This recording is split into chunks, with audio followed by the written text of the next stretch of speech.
വണ്ടിപ്പെരിയാർ ചുരക്കുളത്ത് 6 വയസ്സുകാരിയെ പീഡിപ്പിച്ച് കൊലപ്പെടുത്തി കെട്ടിത്തൂക്കിയിട്ട് ഇന്ന് 5 വർഷം. പ്രതിയെന്ന് ആരോപിക്കപ്പെട്ടയാളെ കോടതി വെറുതെ വിട്ടിരുന്നു. മകളുടെ ഓർമ്മകളിൽ നീറിജീവിക്കുന്ന കുടുംബത്തിന് നീതി ഇനിയും അകലെയാണ്. പുതിയ സർക്കാരിൽ പ്രതീക്ഷ അർപ്പിച്ചിരിക്കുകയാണ് ഈ കുടുംബം. പ്രതിയെ വെറുതെ വിട്ടതിനെതിരെ മാതാപിതാക്കൾ ഹൈക്കോടതി നൽകിയ അപ്പീലിൽ സർക്കാർ പബ്ലിക് പ്രോസിക്യൂട്ടർ നിയമിക്കാത്തതിനാൽ വാദം ആരംഭിക്കാൻ പോലും ആയിട്ടില്ല. 2021 ജൂൺ 30 സംഭവം.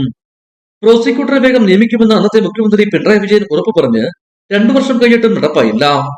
പിന്നീട് പഴയ പ്രോസിക്യൂട്ടറെ നിയമിച്ചതിൽ കുടുംബത്തിൽ അതൃപ്തിയുണ്ട്. ഇപ്പോൾ UDF സർക്കാരിൽ പ്രതീക്ഷ അർപ്പിച്ചിരിക്കുകയാണ് കുടുംബം.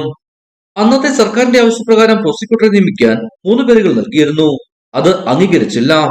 2023 ഡിസംബർ 14 കട്ടപ്പന അതിവേഗ സ്പെഷ്യൽ കോടതി പ്രതിയെന്ന് ആരോപിക്കപ്പെട്ടയാളെ കുറ്റവിമുക്തനാക്കി.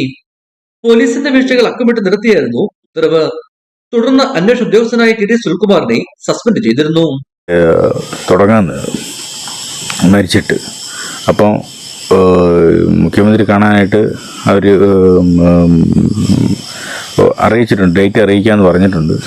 അപ്പോൾ കണ്ടു കഴിഞ്ഞാൽ ഞങ്ങൾ പുനരന്വേഷണം ആവശ്യപ്പെടും.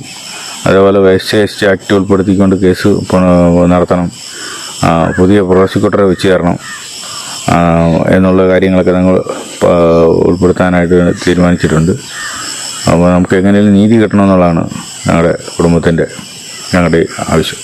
പോലീസിന്റെ വീഴ്ച മൂലമാണ് വിചാരണ കോടതിയിൽ നിന്ന് പ്രതി രക്ഷപ്പെട്ടതെന്ന് ഹൈക്കോടതിയിൽ തെളിയിക്കാമെന്ന പ്രതീക്ഷയാണ് മുൻ സർക്കാരിന്റെ അലംഭാവം മൂലം തടസ്സപ്പെട്ടതെന്ന് മാതാപിതാക്കൾ പറയുന്നു. ഇടുക്കി വിഷൻ, വണ്ടിപ്പെരിയാർ.